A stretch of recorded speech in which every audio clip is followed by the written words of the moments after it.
Good afternoon, all. Thank you all for joining us today. In today's webinar, we have an esteemed guest, Mr. Nilesh Shah, Group President and Managing Director of Kotak Mahindra Asset Management Company. In his previous assignments, Nilesh has held leadership roles with Access Capital, ICICI Prudential Asset Management, Franklin Templeton, and ICICI Securities. Nilesh is a gold medalist chartered accountant and a merit ranking cost accountant. He has been part of the teams that received Best Fund House of the Year's award at Kotak Mutual Fund, ICICI Prudential, and Franklin Templeton.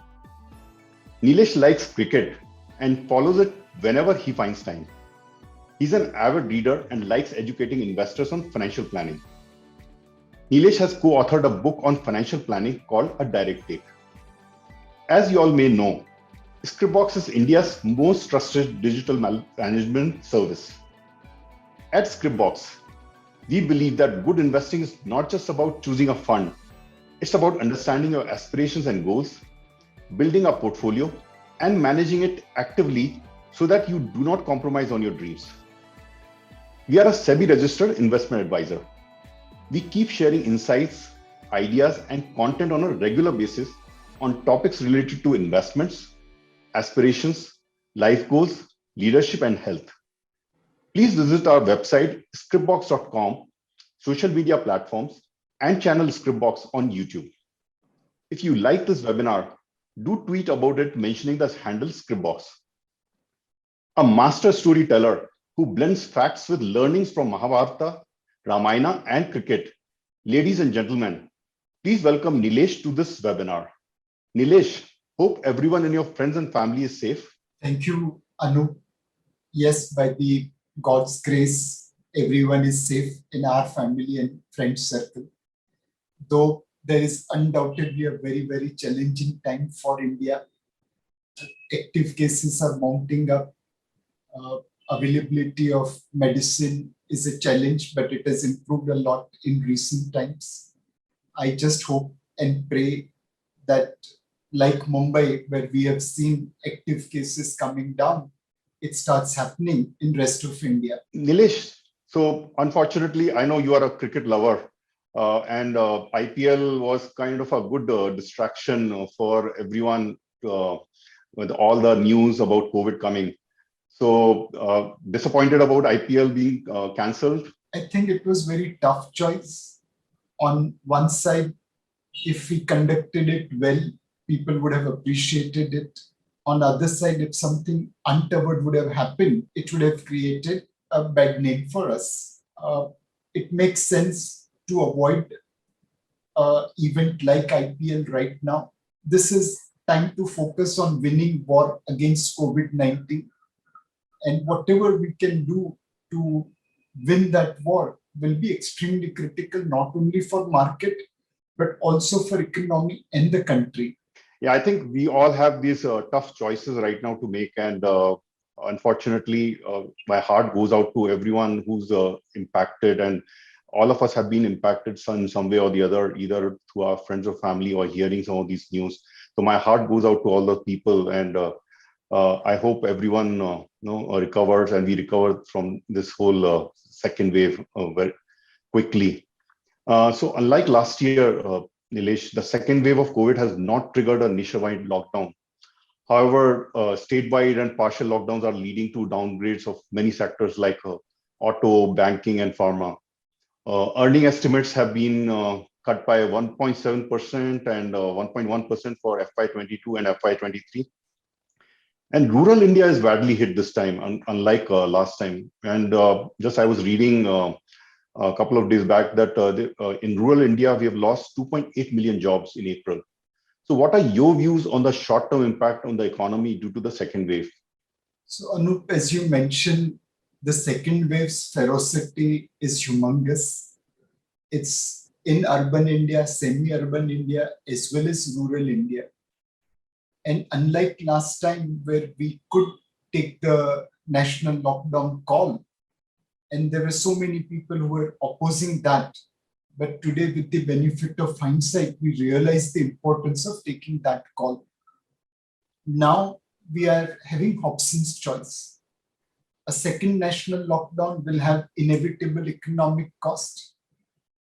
If we don't take, then there is impact on lives. I think we have to go with a smarter solution, one which is regional lockdown, rotational lockdown. So instead of locking down entire country, we are locking down hotspots. Second is vaccination.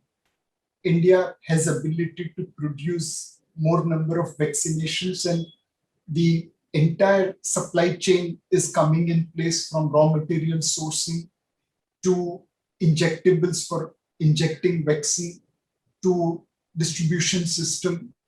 So we will ramp up vaccination from about 7 crore a month to about 20 crore a month over next couple of months. And that vaccination will on its own create the immunity against COVID-19. We also have a choice of doing ring vaccination, which is what we did successfully in chickenpox and smallpox kind of disease, where we provided vaccination in an impacted area, affected area, rather than distributing across the country. And finally, we need COVID appropriate behavior from the citizens. Today, in many parts of India, we are seeing that people's behavior was not appropriate for the second wave in terms of not wearing masks or not wearing masks properly or not following social distancing. So this combination of four things, if we do regional lockdowns, vaccination, COVID appropriate behavior, and ramp up of healthcare infrastructure, then the impact of COVID-19 on economy will be moderate. It will undoubtedly affect us, but we will be able to contain COVID-19 with minimum impact or adverse effect on economy. What I think you're saying, Nilesh, is that when we do all these things, there will be confidence that will be generated in people's mind. And what we are hearing that the demand is down, people are spending less, FMCG demand is down, car sales are down, all that because these steps are taken, then it automatically gives confidence to people, which will moderate the effect on the economy in the short term. Absolutely. For economic activity to grow, you require sentiment and you require fundamentals. With lockdown, fundamentals cannot improve. And with consistent, stories about unavailability of medicine or hospital beds or rising active cases or rising deaths, it does impact sentiment adversely. We need to ensure that regional lockdowns and rotational lockdowns ensure that we achieve maximum benefit of lockdowns with minimum disruption to economic activity. And through vaccination and ramp up of healthcare infrastructure, we contain COVID-19, which then positively impacts sentiment. Today, compared to any other metro, in Mumbai, sentiments are slightly better because active cases are coming down. Daily addition of active cases has remained on the lower side. So we need to improve sentiment by containing COVID, and we need to ensure that economic activity continues to prosper with minimum lockdowns. Yeah, sentiment is so important. And even in investments, we talk about emotions more than just a technical aspect, because that can make or break your portfolio many times. Nilesh, this year's budget in February, and in February, I think the sentiment was much different. We had almost thought that we had won the war on COVID. So this year's budget in February showed the intent by the government to put a plan in place to be a $5 trillion economy in the next 4 to 5 years. The fiscal deficit for last financial year was 9.5% because of the last year's situation. But the target now is to achieve below 4.5% by 25-26. And this is the first time I felt that India really was targeting growth and that not always looking at fiscal deficit. And you have always maintained that the path of fiscal prudence is important, but needs to be achieved by raising non-tax resources like proceeds from strategic divestment and monetization of assets, and unlocking of capital stuck in gold lying in tijoris. So government has a divestment target of 1,75,000 crores this year. So considering the government may have less room for fiscal stimulus, I have two questions for you, Nilesh. Has the second wave affected our plans to double our GDP in the next 4 to 5 years?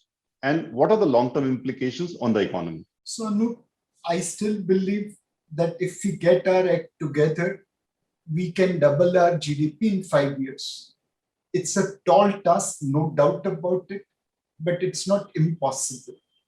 We have never ever achieved that in the past, but that doesn't mean that we can't achieve it in future. And the case in example will be, let's look at China. In 7 days, they could set up a hospital in Wuhan. Now, that's the kind of speed you require.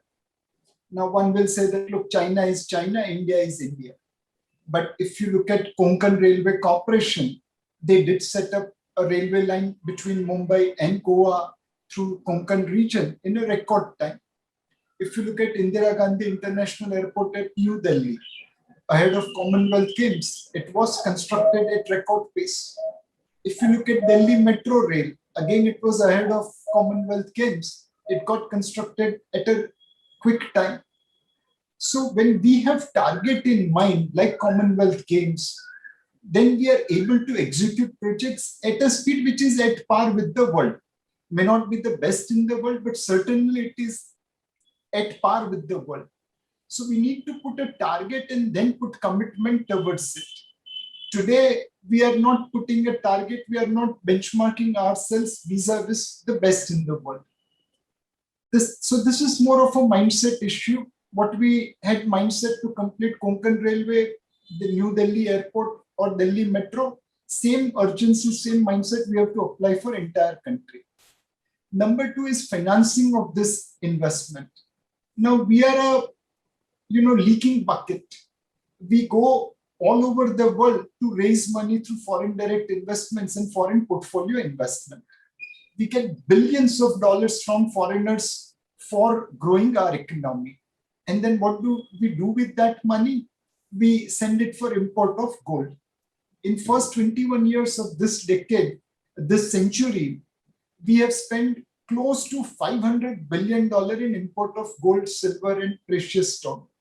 This includes official imports of roughly about $370 billion on a net basis, and then some smuggling and some jewelry which travelers want and come back.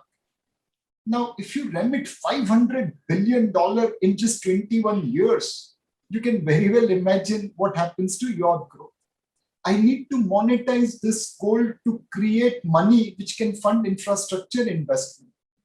If we assume that this $500 billion will create roughly about 2 times positive effect, that's $1 trillion economy. That's roughly 1/3 of today's India. In just 20 years, we have lost 1/3 of today's India. That's the kind of leakage we are seeing. So that's something which we have to capture. The third is rule of law. See, capital will always flow where there is rule of law. Now, if you look at our judiciary system, it's overburdened. We see cases going into arbitration overseas rather than remaining in India. Now, we have to create rule of law which gives confidence to entrepreneurs that their capital is safe, that their capital will get cover of rule of law. A simple statute like check bouncing. Now, we have a rule which says that if your check bounces and if you do 1, 2, 3, the person who bounced the check will go to jail. But what is the reality? How many people have gone into jail? We have actually clogged our judicial system with more than 4 million cases on check bouncing. So we need rule of law. I can keep on going on, but the point is that it's a tall task, but it's not impossible.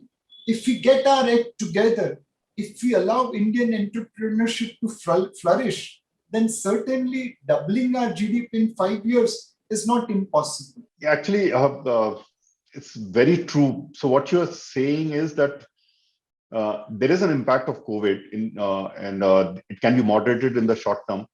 In the long term, more depends upon how we unlock this value which is lying in tijoris which we can use to fund infrastructure, how we can put the rule of law. So if we do not do these kind of things, then definitely our target of $5 trillion in 4 to 5 years is at jeopardy, right?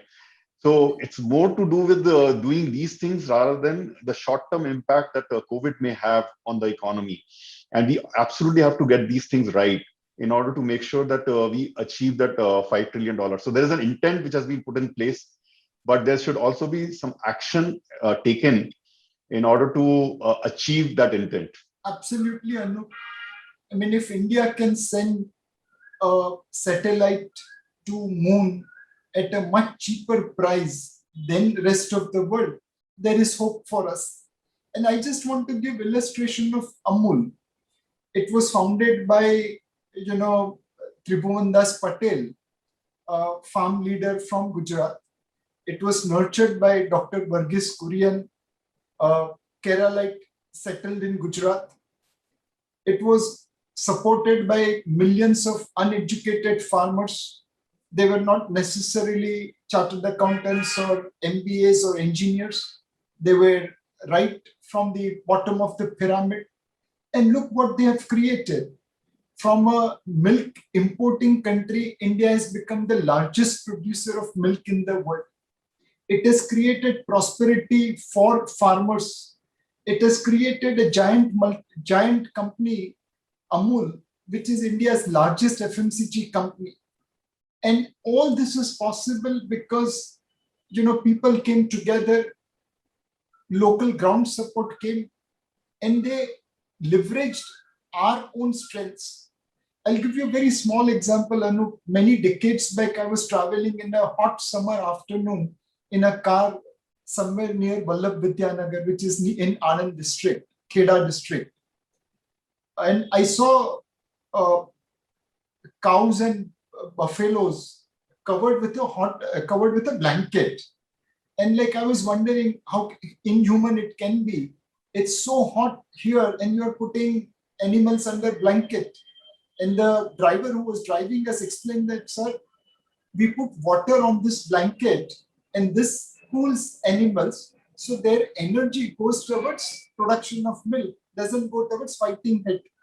Now, this is ingenious solution used by Amul, and that helps them improve milk productivity. If we go to foreign countries, they will never be able to give us this solution. They will say, create air-conditioned shed. I mean, we won't be able to afford that. We have to recognize our limitations and create solutions which are suitable to us. And if Amul can bring uneducated farmers to create India's largest FMCG company and become world's largest milk producer, the same model we have to apply in everything else. No, we have absolutely the demographics, the entrepreneurial energy. Just look at all the startups that we have right now. And just all that energy that we have in the country.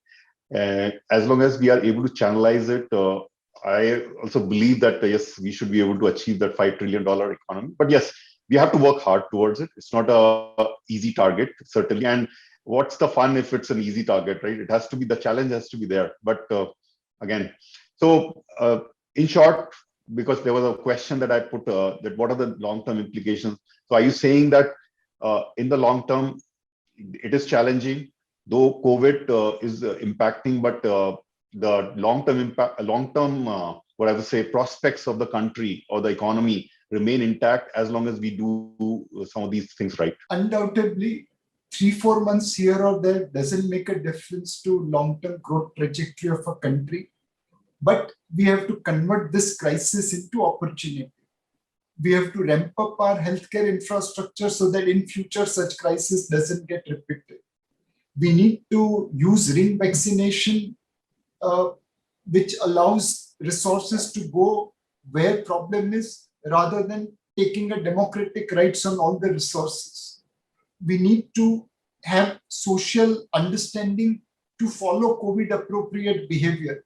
It's not that rules are to be followed by everyone else other than me. The rule following has to start at the citizen. If you follow the rule, everyone else will also follow the rule. So if we come together like Amul, if we come together like Konkan Railway, if we come together like New Delhi International Airport, if we come together like Delhi Metro Railway, then certainly India's growth rate will be higher than what is priced by the market today. And our long-term growth rate will not be impacted by COVID. In fact, this year in the budget, healthcare got the one of the biggest boosts on spending. So hopefully, if we keep doing that, then we'll get there. So Nilesh, according to SEBI data, new Demat account additions rose to an all-time high of 14.2 million in FY21. And by the way, the same number was 4.9 million, which is less than half the year before. And there's a new term, Robinhood investors, which we have all heard, driven by millennials, young working people, and women. So last year, the market corrected by nearly 40%. And this year, there has been a mild correction, but there's already a rebound. So what should investors make out of this disconnect between the market response and the short-term impact on the economy? So effectively, markets are always trying to forecast future. And today markets are forecasting that, yes, undoubtedly, there is a serious challenge in the country. We are struggling through one of the most ferocious COVID-19 wave. But with ramping up of vaccination, we will be able to contain it. With COVID appropriate behavior, we will be able to contain it. With medical breakthrough coming, from Molnupiravir to other medicines, there will be some more ammunition in our arsenal to contain COVID-19. And we are also pricing in that through regional and rotational lockdowns, without disrupting economic activities significantly, we will be able to contain COVID-19. Now, this doesn't mean that economy and market are disconnected. It just means that markets are taking a longer term view. And by the grace of God, with vaccination, with COVID appropriate behavior, with medication, and with ramp up of healthcare infrastructure, and with regional rotation lockdown, maybe 3 months down the line, we will be looking at much better situation than what it is today. I wish it can happen tomorrow, but the improvements will happen gradually. We are seeing now medicine supply improving as remdesivir production has jumped by almost 37 lakhs to 1 crore. So there will be change for better in future, and that is what market is pricing in. So essentially what is happening is that, yes, and I think probably I say this to many people, that we have seen that technology adoption in the last 1 year, which probably would have happened in 10 years. So that the rate of adoption of technology, because we were forced to do that in the last 1 year, has been tremendous and phenomenal. So many things that we thought we would not be able to do, we are able to do it with the help of technology. So the impact in certain parts of the economy are certainly there, like I said, on FMCG and auto sales, etc. But certain parts are still thriving in terms of people are able to do it from home. So probably market is also considering those aspects that, yes, we are able to take care of some of these things. The impact could be minimal. And because we have regional lockdowns, then it's kind of taking care of the economy in a certain manner. And what you said earlier, the effect can be moderated because of some of these things. So probably market is already priced in these things and saying, okay, forward looking, it's all going to kind of go on a growth trajectory. So we should be okay there. Absolutely. So undoubtedly, economic activities have slowed down in April compared to March. Undoubtedly, corporates which are giving March quarter result are indicating that things will be tough for next couple of months till such time we control COVID. But the fact remains that there are a couple of things which, if executed well, can change India's growth orbit. So let me give you one example of housing sector. Because of variety of factors coming together, in last 10-15 years, housing, real estate, construction and infrastructure came down from about 15% of GDP to roughly about 6% of GDP. Now today, housing is set to bounce subject to COVID-19. One, during work from home, all of us have realized that we are short of one room in our home. If I have 4 bedroom, I need 5th one. If someone has 10 bedroom, he needs 11th one. If someone has one bedroom, he needs second one. So there will be demand for housing. Number two, housing interest loans are today 675, 7. State governments are not able to borrow at that rate. So it's one of the cheapest housing loan available. The third is because of progressive regulation like RERA, the developer cannot take consumer for a ride. Now there is a level playing field between developer and the consumer. On top of it, state governments are giving stamp duty exemptions to encourage buying of real estate. Put all these things together, could housing, real estate, infrastructure, construction go back to double-digit contribution to GDP? Answer is quite likely. Now, this has potential of giving 1% additional GDP after a couple of years on an incremental basis. The same way we have come out with another brilliant scheme called Production Linked Incentive Scheme. We have launched many years ago a textile upgradation fund, TUF. The intention was to make India a large player in textiles. Unfortunately, in that scheme, we were incentivizing promoters to set up textile capacity. These promoters took the concessional loans, put up the capacities at an exaggerated prices, siphoned off the money, put that money abroad, and created NPS for textile sector. India couldn't become big player in textiles. Now government has learned from textile upgradation fund fiasco, and they have come out with production linked incentive scheme, where across 13 sectors like electricals, electronics, mobile, textiles, bulk trucks, and so on and so forth, they are giving you incentive provided you start producing those goods. Now, there's no incentive for setting up capacity. Incentive is available only to that person who manufactures and who manufactures fast and who manufactures more. Now, can PLI scheme get more people from abroad to set up factories in India, make India part of global supply chain management, and add 1% to India's GDP on an incremental basis, just like real estate? It is quite likely to happen. To give you a small example, Anup, Samsung came to India long before. It is India's largest consumer durable company. It makes about $12-13 billion turnover. In Vietnam, it went much later on. But in India, they make in India to sell in India. In Vietnam, they make in Vietnam to sell all over the world. Their turnover in Vietnam last year was $62 billion. They contributed 28% of GDP, and Vietnam is 1/10 the size of India. Now, one company has changed the economy of Vietnam. India has potential to get hundreds of such companies under PLI scheme.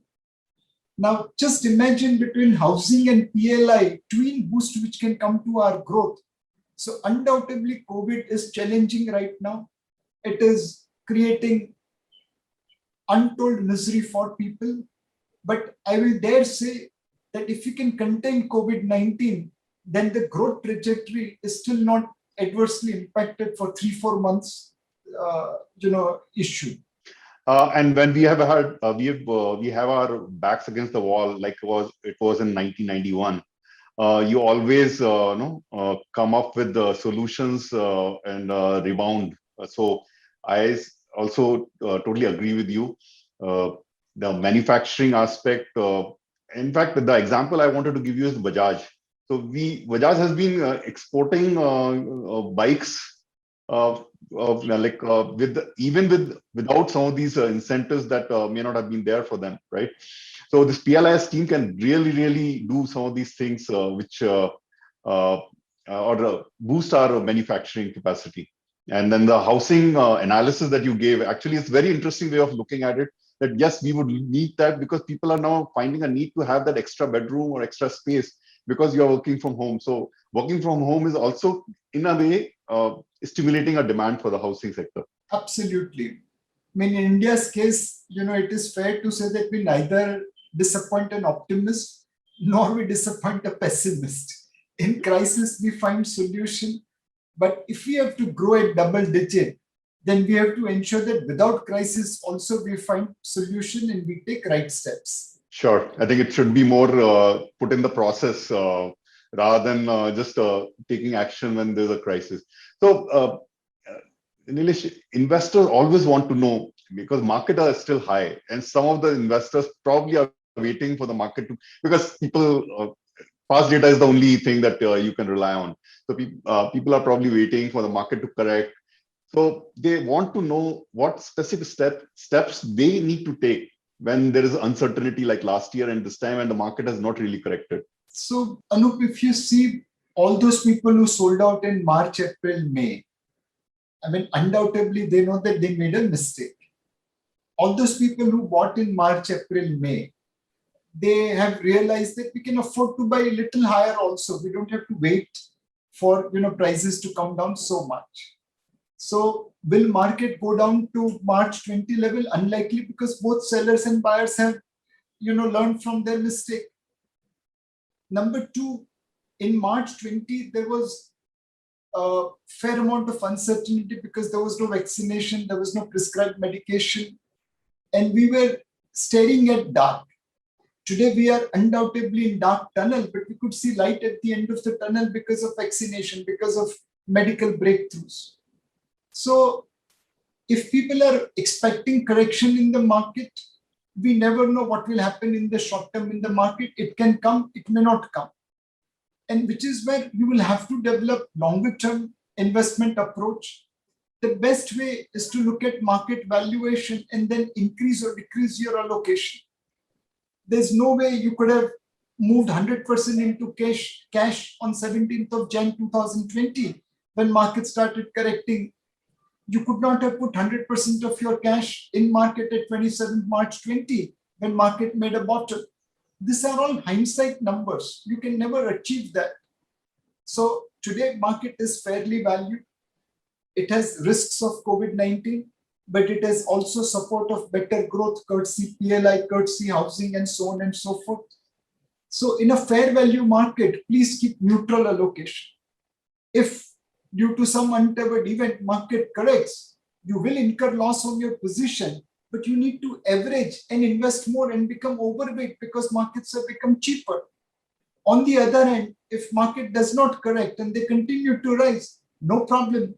At least your neutral weight portfolio is delivering return as per your requirement. So please maintain a disciplined asset allocation. Buy when things are cheap, sell when things are expensive. That's the way to invest into market.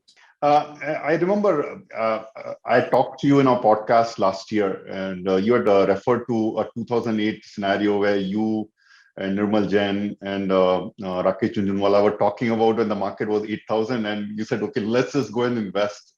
And we didn't know really, you didn't know really at that time, and nobody knew that whether it'll go down or whether it'll go up. But yes, in hindsight, it proved to be right. But it's more about just maintaining that discipline, making sure that you have that asset allocation. You are investing in the debt and equity as per your risk profile. And as long as you do not need that money in the short term, it should be fine in the long term. The portfolio will perform. See, we were able to make a headline of bottom at 8,000 because we made the same claim at 8,500, at 9,000, at 10,000, 10,500, 12,000, 13,000. We were wrong all throughout for almost 1 month or 2 month period. But we never lost our conviction. We just kept on saying that markets are becoming cheaper and cheaper and we must keep on buying and buying. Now, for 1 or 2 months, we were completely wrong. But today, with the benefit of hindsight, one can realize that fair enough, that was not a wrong call. It was actually the most brilliant call. So there is no way anyone can predict movement of market. It can go up against all expectations. It can come down against all expectation. And which is where the only option available to investor is to maintain disciplined asset allocation, load when markets are cheap, lighten when markets are expensive. So how advisors like Scriptbox may help investors during this phase, according to you? So I think a very important value is added by Scriptbox when it tells an investor what is his risk profile. there are many people who become extremely aggressive when they look at the past return of a small cap or a mid cap fund. Moment they enter, the Murphy's law applies and prices go down and they get out. This is extremely wrong, because you are investing based on past performance rather than your own risk profile or investment objective. So Scriptbox can help you create a financial plan by understanding your risk profile. The second is that after you have got the plan, you need to execute it. Now, many times it happens that people are unable to execute because they live in physical world, and in COVID-19, physical world is disrupted. In your case, it's all digital. I can do everything sitting at the comfort of the home. So Scriptbox helps an investor in giving a plan and then providing a convenient execution. After this, you have to do monitoring. Now, again, if you rely upon physical world, monitoring will be a bit tougher. But in Scriptbox, you will be able to do it at the push of a button. So planning, executing, and monitoring, everything is possible with the comfort of your home. And that's the value add of Scriptbox. Yeah, definitely. So as an advisor, we like to make a plan for the client, the financial plan, and making sure that we are able to handhold the clients through the volatility. We are able to inculcate that discipline in the clients and keep them true to their asset allocation. And then also the ease of use and the ease of implementation and execution on the platform that is intuitive and easy to use. So, Nilesh, how Kotak AMC what Kotak AMC is advising their distributors or customers or direct customers, etc., in such times? So, to all direct investors, our approach is very simple. Be a long-term investor, be a disciplined investor, and be a regular investor if it gives you an opportunity. Now, we try to provide materials so that their conviction on these three principles stays. So, for example, in March, April, May, when there was a lot of chaos in the market, we stepped up our communication. We did thousands of webinars, tried to reach out to as many people as possible using social media, as physical presence was not possible. Our objective is very simple. I have to make my client richer so that I can make money out of them. If my clients are going to become poorer, I cannot make money out of them. How do I make a client richer? It's very simple. He needs to be a long-term investor, regular investor, and he needs to have asset allocation. And in order to follow those three principles, they will need knowledge. They will need empowerment through education. So we try to provide material, we try to provide information, we try to provide knowledge so that people can follow that path. Now, the same thing is also applicable to our distributors, because they have to carry the same message to their customers. So whatever we produce for investors on market, we also share it with our distributors. We also provide them tools through which they can execute and monitor their investors' portfolio. So our whole approach is that let's make client richer, let's empower them so that they can take right decision, and let's make them long-term investor with Kotak Mutual Fund. So long-term is the key, Nilesh, and making sure that you stick to the plan and have that long-term view, and use some of the material, some of the communication that is available either by you guys, by Scriptbox, by any other AMC or by any other advisor also. That kind of is helpful in making the informed choices, essentially. Nilesh, there are a lot of questions. There's a lot of questions actually. So let me take some audience questions right now. One of the questions is, Mr. Nilesh, how different is investing in crypto from investing in stocks. And I've been hearing a lot about crypto. We all have been hearing about cryptocurrency these days, and everybody's kind of also feeling that they've missed the bus. So, what do you, any views on that? So when you are investing in stocks, you are taking a calculated guess on the company's cash flow, company's business, and promoters' behavior. There is a art behind the science of investing. In crypto, you are shooting in the dark. There is no underlying fundamental. There are many investors in crypto which are investing today because they believe someone else is going to buy at a higher price from them tomorrow. There are also oracles who are saying that no, crypto will help you stay out of central banks' tyranny and so on and so forth. But the fact remains that so far, the government-backed currencies have helped human being. There is no concept like cryptocurrency which have worked in the past. So my limited point is that in crypto, please be sure about ownership and safekeeping. We saw in Turkey, someone ran away with $2 billion worth of crypto. Time and again, we hear of people who lost their crypto because the key was missed or hard drive crashed. So whatever crypto you are buying, please ensure that it is appropriately safe kept. The second thing is that when you're looking to invest in crypto, it is high risk, high return. There's no basic fundamentals. In some sense, you are buying because you believe someone else will buy at a higher price from you tomorrow.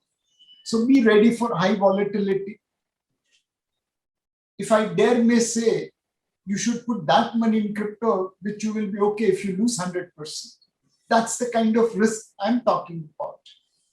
The third thing about crypto is, again, please ensure that you are using the right medium.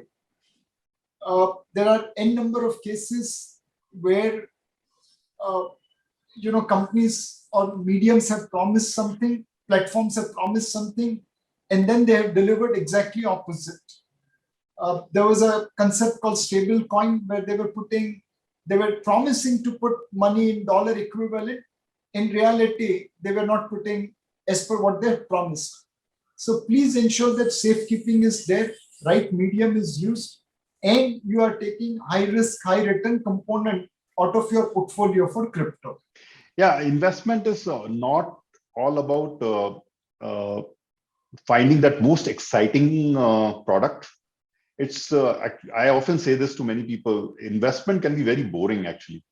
So it's about risk management, making sure that you choose the right asset class, and something, if you're choosing risky, be prepared to lose on that investment. So because the more risk you take, it can create more volatility in your portfolio, and you can lose the whole amount also. So investment is all about risk management and making sure that you are prepared to take a loss for high risk investments. Nilesh, next question is, will debt recover to beat or at least meet inflation, as currently the RRR, which is real rate of return, is negative and it is at basically loss? So it's a very, very important question. And my feeling is that in the near term, interest rates will rise. And because of that, your total return will be coupon minus capital depreciation, because as interest rate rise, value of security come down. But at some point of time, interest rates will start plateauing out. From that point, the carry will be good enough to cover inflation, and there could be even chances of capital appreciation. So if you are taking, let's say, a 6 months to 12-month view, chances are that the debt portfolio returns will be little lower than inflation. But if you're taking a 3-year view, my feeling is that debt will still be able to deliver returns equivalent to inflation or better. So Nilesh, there's a question. At a time when volatility is seen in stock market and NAV of units ruling high and number of units allocated in small numbers, is it because of the high prices? Is it right time to go for the SIPs and MF? Undoubtedly, yes. In SIPs, please don't look at market. Please don't look at what units you are getting. Let SIP run its course. If you look at our equity funds, at the end of Jan 20, across most equity funds, we were delivering double-digit SIP return. Across most time periods, 1 year, 5 years, 7 year, 10 year, most time periods, most funds, double-digit return. March 20, total disaster. Up to 5 years, most of our equity funds were delivering negative return. I mean, investors' nightmare would have come true, saying that I have been investing for 5 years and my value has actually eroded. If they would have continued their SIP without looking at all those things, today in the month of April 20, your returns would have been higher than what they were in Jan 20. So SIP is all about buying when markets are down, when markets are rising, when markets are volatile. Just give time to SIP so that you can average yourself into the equity or equity mutual funds. And what units you are getting doesn't matter. Today you may get little less units because markets are up. Tomorrow you will get more units because markets are down. So for an ordinary investor, running the course of SIP is far more important. I also wanted to bring here, Nilesh, one point: regular savings. So what makes a good portfolio? What makes or how you achieve a sizable corpus, or the corpus that you want to have, whether it's for any goal or retirement, is a function of two things. It's function of savings and, of course, investing it prudently. So if you do not save regularly, then obviously your corpus will not grow at the same rate which it should be, and you would not have time on your hand. And SIPs help you do that, because then you are saving regularly, you are making sure that you have a long-term plan in place, and you are building a corpus for the long term. So essentially, Anup, see, you make return based on your risk. If someone takes extra risk, he may generate extra return. If someone takes lower risk, he may generate lower return. So never compare your return vis-a-vis other people, because their risk appetite could be different.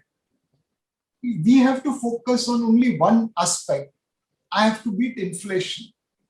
The day my portfolio generates lower return than inflation, then I'm in trouble because my wealth is melting. Don't look at other people's return, look at inflation. As long as you are generating more return than inflation, you are fine. It's a very important point, because what happens is, a lot of times this return expectations also have a hindsight bias. Because now I know, I have more information. I said, okay, if I had invested in this time or in this particular mutual fund or stock, then I would have made more money.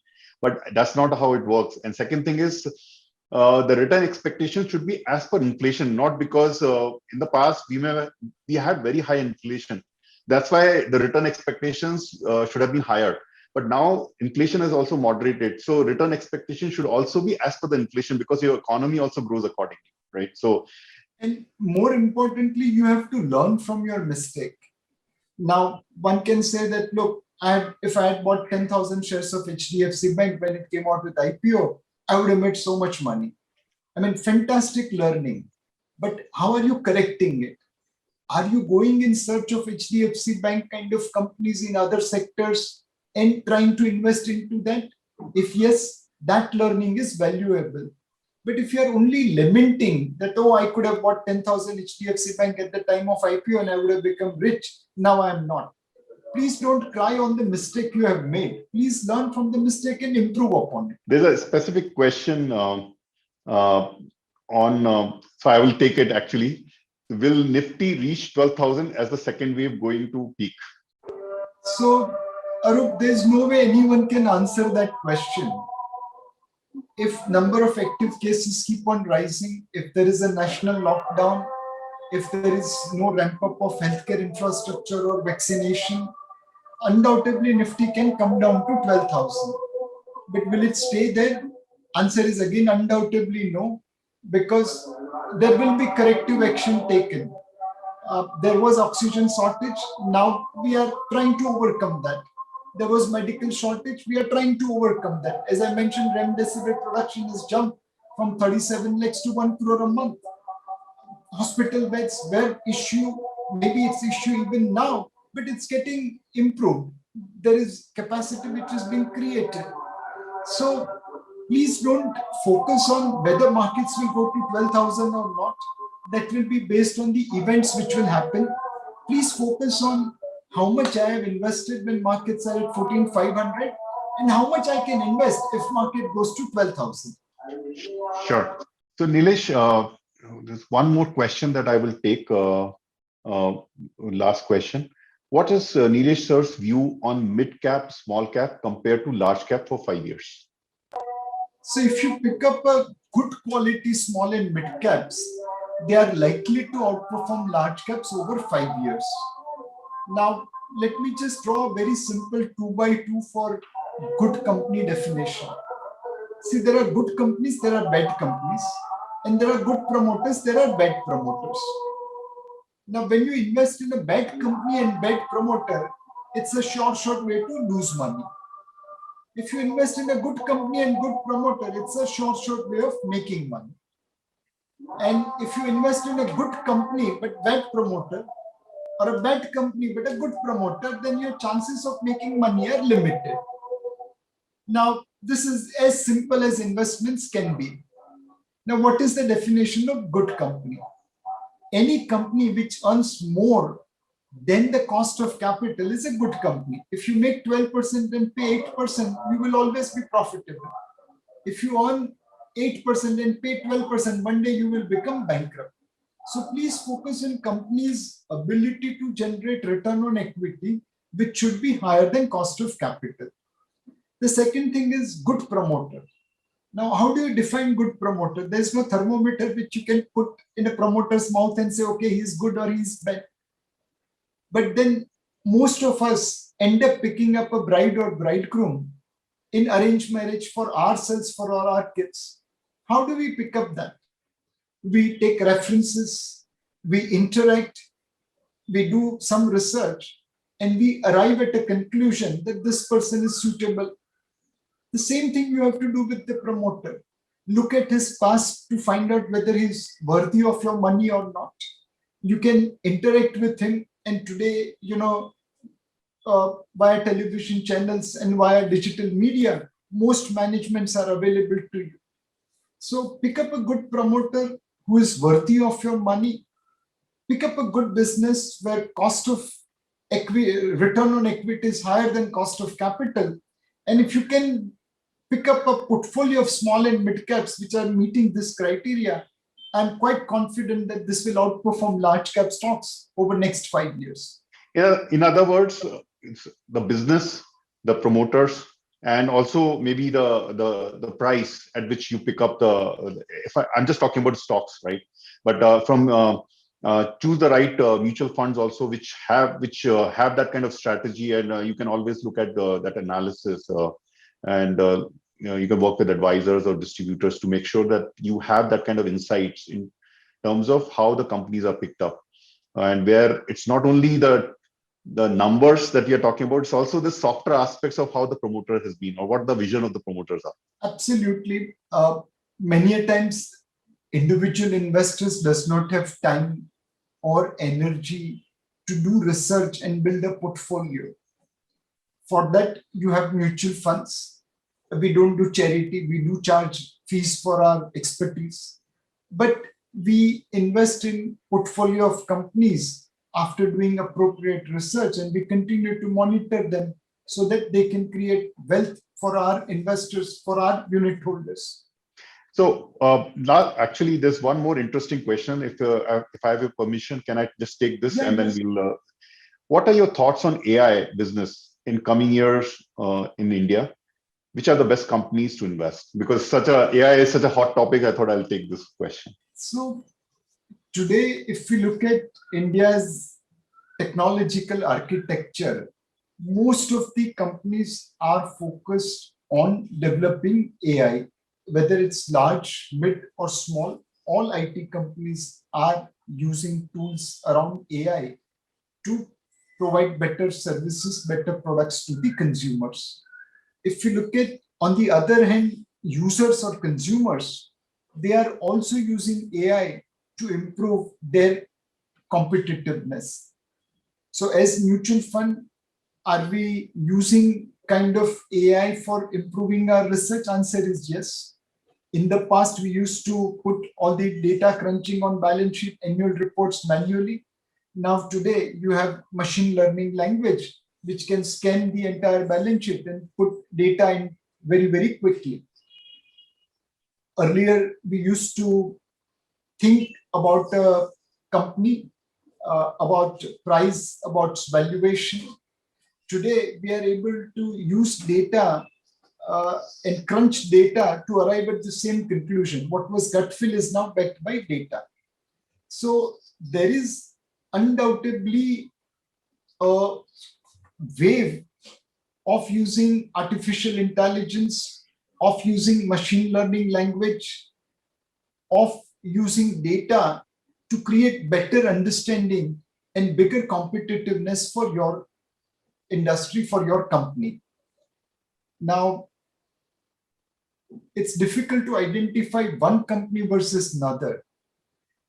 All I will say is that there will be companies which will use data, AI to enhance their competitiveness. They'll provide services in a better manner, in a cheaper manner. They'll provide products of better quality at a cheaper rate using this understanding. And then there will be companies which will be like dinosaur. They will not be able to adopt, they will not be able to evolve, and they will eventually die. So when you're investing, you have no option but to focus on how companies are leveraging technology to improve their competitiveness. There's not one company which is not doing this, but you have to invest in those companies which are doing better than their peers. Nilesh, for some customers or for some people, like you mentioned that if they don't have time, they can, of course, they are mutual funds. So is there any particular thing that you, Kotak is doing? Like I heard that you have a balance advantage fund that can help customers. So what are the specific things that you are doing to help customers in that regard? So Anup, see, we are moving towards now masses in terms of investment. Earlier, we were catering urban India, or we started our journey by catering urban India. Now we are in urban, semi-urban, and rural India. And thanks to digital, our ability has enhanced to reach to every nook and corner of India. Earlier, we were catering rich people, high net worth individuals, family offices. Now we are catering lower middle class and even, regular saver with as little as 100 rupee. Now, if I have to reach out to this masses, I have to create products which will appeal to them. Now, if you remember, Anup, many decades back, we had a bike where the slogan was fill it, shut it, forget. Yeah, exactly. Now, this is the kind of product which investors say. They will come and say, Nilesh bhai, itna lamba lecture mat dijiye. Aap mera paisa lijiye and you invest it and deliver me above average, above inflation return. I'm willing to trust you for longer term. Now, this is the kind of people for which we have created asset allocator product. You decide whether you are moderate, whether you are aggressive, whether you are average. And depending upon your risk profile, I will do the allocation between debt, equity, and commodity and offshore funds to deliver a portfolio return to you. We have been running one asset allocator fund. It has delivered double-digit returns since its inception, and it has outperformed inflation. Has this product done this every day? Answer is no. There are times when this fund has given negative return, but for a long-term investor in this fund, they have outperformed inflation. Then there were some set of people who said that, look, asset allocator is fine, but we want to invest in equity, but we don't want to take the entire volatility of equity. So we said, fair enough, we will create a balance advantage fund for you, where we will move allocation to equity looking at the valuation of the market. Are we perfect over there? Answer is no. But are we more or less right in terms of direction? Answer is yes. So on 17th of Jan, we were about 39% in equity. in an allocation which could have between 20 to 80% in equity. Now, with the benefit of hindsight, 39 should have been 20, but fair enough, 39 was good enough. On 27th March, we were at 75% equity. Now, with the benefit of hindsight, I should have been 80%, but fair enough, 75 directionally was as good as 80.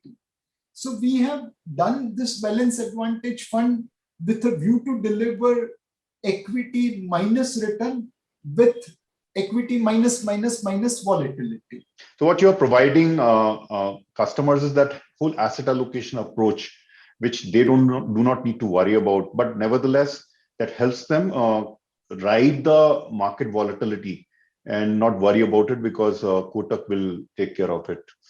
Absolutely.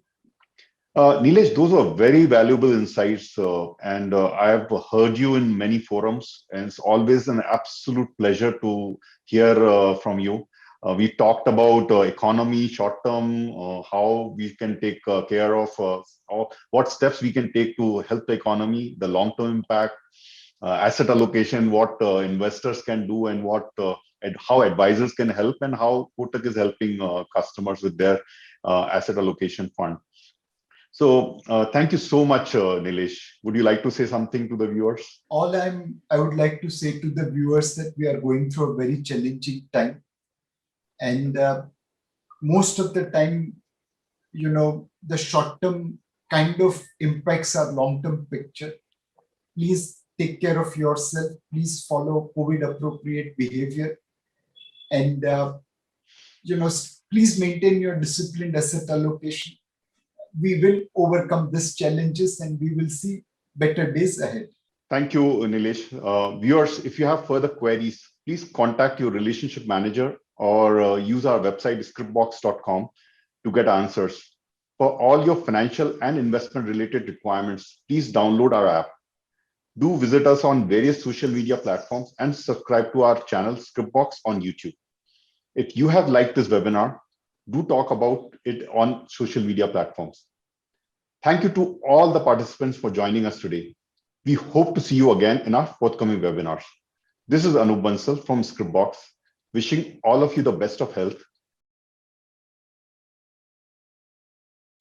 Mutual fund investments are subject to market risks. Read all scheme-related documents carefully before investing.